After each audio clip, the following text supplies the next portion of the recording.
Oh, looks like it's gonna be a rainy day today. My table saw is outside on the porch, so better do that now. Then we can do some wood turning inside the garage. Alright, I got this piece of Cocobolo wood. Took it in the back. I have a screened-in porch. It's a windy day. Perfect for doing some work on a table saw. First thing I did was shaved a 1/4 inch off of it. So there's 1/4 inch. Right, this is Cocobolo, and I guess I'll make a box out of this. It has really exceptional grain.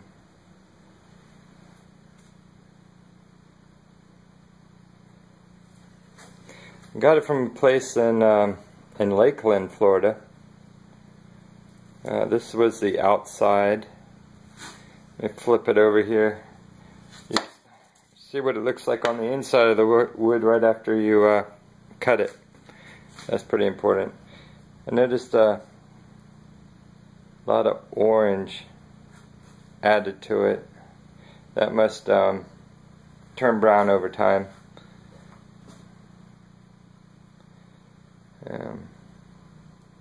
So anyway, the pattern in the wood is just phenomenal, and that's why it's so expensive. I think it was like $25 a board foot. There's only like a dozen places in Florida that sell it. A lot of lumber mills won't sell it anymore here in Florida because they can't get good quality. People complaining about the quality. So anyway, let's take that down.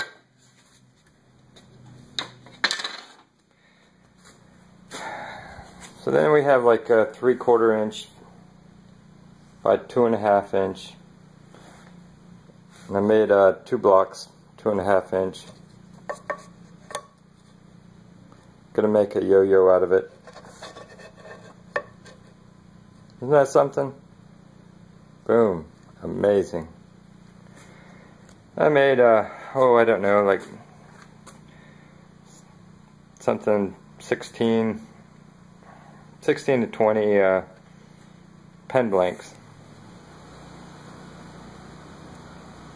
Okay, looks like it turned out to be 22 pen blanks. Well, now, it just occurred to me, I didn't explain. Why do you think I put an A and a B on each side and the number? It's because when I cut these in half, they're going to go everywhere in a big pile. They're going to fall, they're going to get disorganized somehow. But I need to know which is 10 and which is A and B. So when I make a pen, I use the same piece of wood, because I want the grain pattern to match. That's really important with figured wood making pens, is when I cut this in half right here, and this goes on the table, and this falls down with a bunch of others in a basket, and I get ready to make the pen, I can find 10A and 10B to make pen number 10. And I want to know what A and B is, because A is going to go on one side and it's going to face this direction. Same thing with the other one. I'm just going to line it up when I put it on the pen mandrel. It's going to look exactly like that, with a little crack in the middle because I cut it in half. Okay. Next step is going to be cut them in half, and then we will use the drill press and use a 7mm drill bit and drill a hole straight down the centers. Okay, now we've got, well, I have 44 pen blanks to work on. If you decide to make some blanks, go ahead and make 3 or 5 of them. And instead of just one at a time, because chances are you'll get something wrong. That way you can just stop with that one and work on another one. Anyway, not important at all what order we do these in. These are all mixed up, heads and tails. We're just going to get a 7mm drill bit, put it on the drill press. I made this pen blank jig to keep the pen blanks on here straight. So they're like that right there, and I can just bring it down and drill a hole right through it. All right.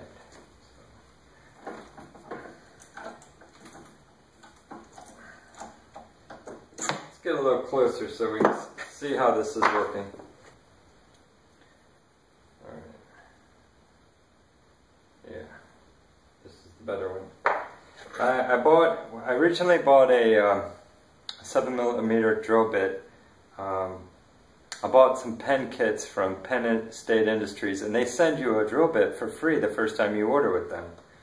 But then I wanted one that was, I don't know, higher quality, so I bought one from them.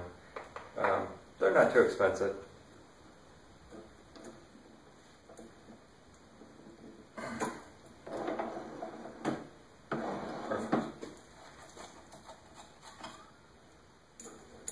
Make it tight.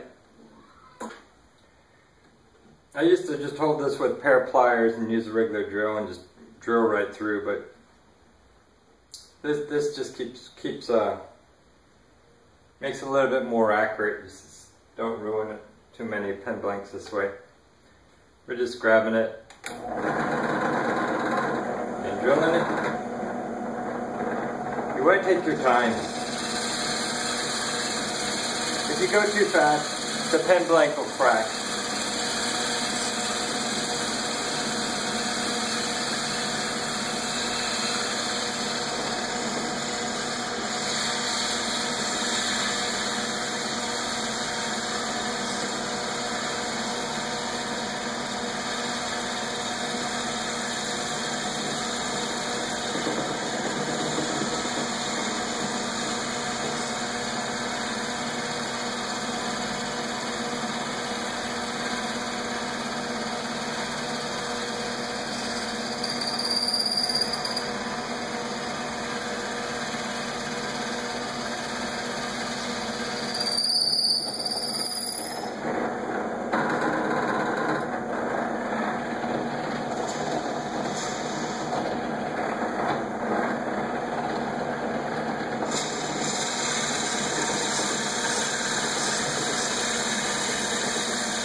Let's take a look.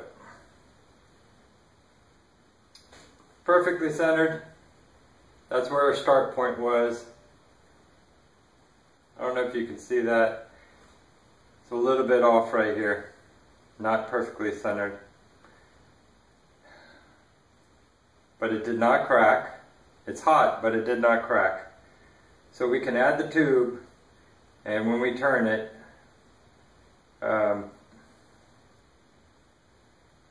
1/8 of an inch is plenty of play for one side. When you turn it, I guess I turn them a little thin. 1/16 of an inch thick is how I usually make mine. So anyway, so that works out. We would just need to do some adjustments, I think, and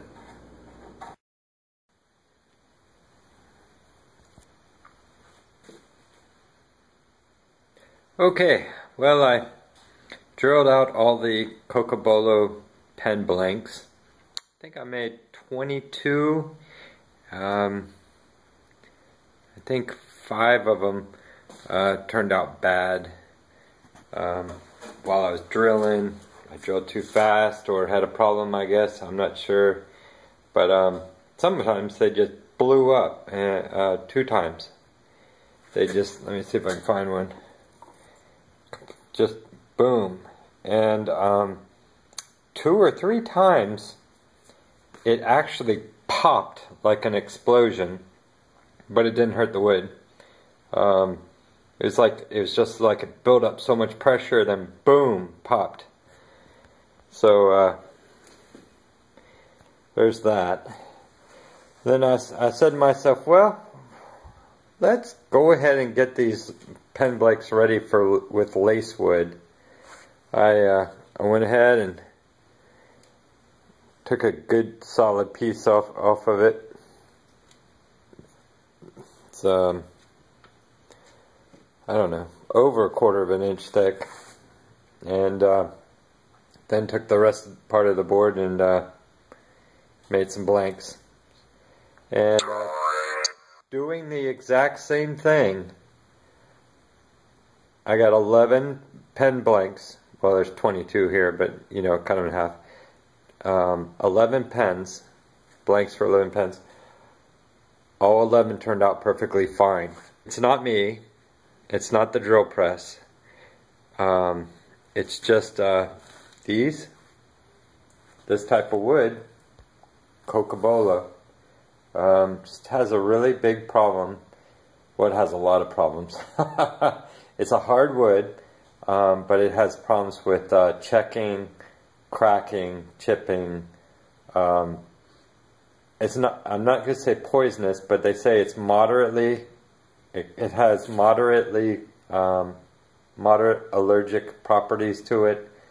When I talked to some of the lumber mill workers, they said you have to use a respirator and goggles, cover your hands with gloves. A lot of people end up with rashes on their arms. They're giving me warnings about headaches and respiratory problems. I guess I'm lucky. I don't have the allergy problems that a lot of people do, so it hasn't been a problem for me. But for anybody else, everybody else, I wouldn't push it. I would be careful with this kind of wood. Cocobolo is a beautiful wood to work with, but definitely hard on your body and a lot of problems with cracking.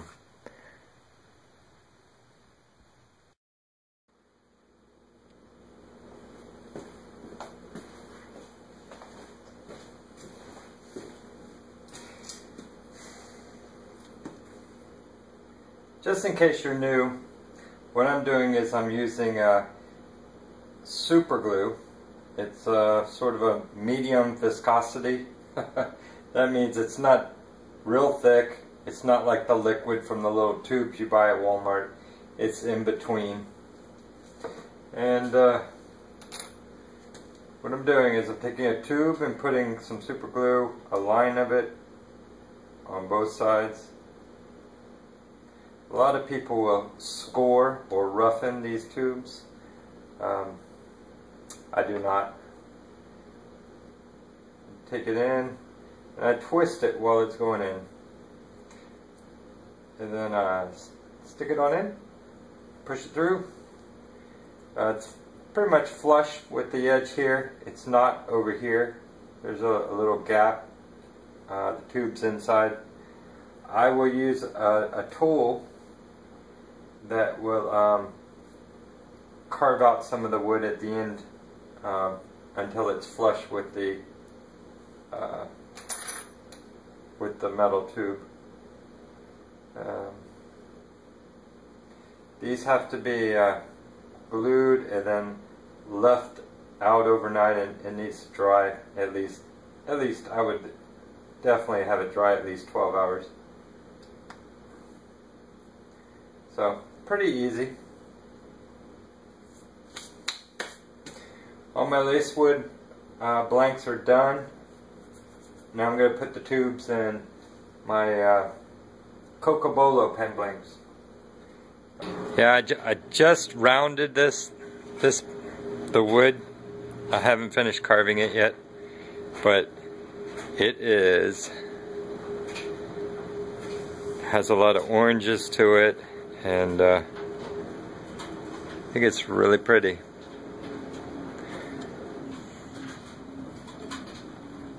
So, definitely needs a lot of work. I just started pretty much, well, spent a few hours yesterday making a bunch of them, but it should turn out nicely. Alright, so now we have 16, enough blanks for 16 Cocobolo pens and 11 lacewood pens. That's Purple Heart. These are just rejects pretty much. If one side cracks or while you're turning, look at that, the end of the wood turned, ruined it. As far as I can tell, that means it's all ruined. I mean, the other side that might be perfectly good and beautiful and right doesn't have a matching pen blank for the other side of the pen. So I really don't know what I'll end up doing with these. I've been thinking about putting them on the lathe and making wood beads out of them and making a necklace. I thought a necklace of Cocobolo beads, maybe some Purple Heart beads. That might be a good way to go.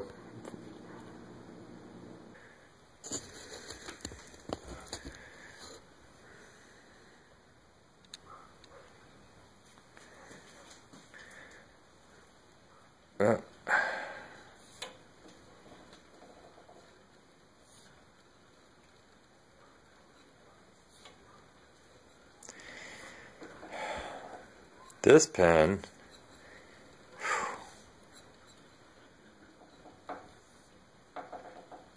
the wood on this pen is a masterpiece. Look at that.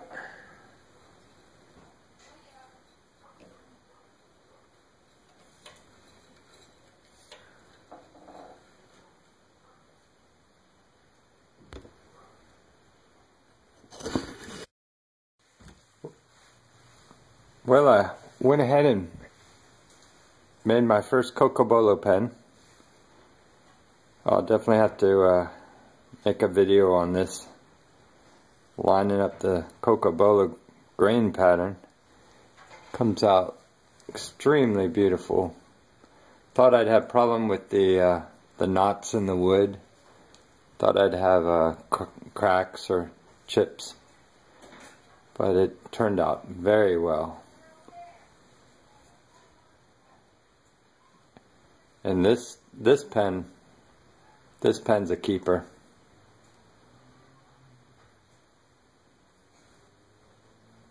So I hope you like it. It's the wood Cocobolo is almost as bad as poison ivy when you're working with it. The dust getting in your lungs or on your eyes, even getting it on your skin causes rashes. So, but it was so worth working with this type of wood because of the beauty of the grain pattern.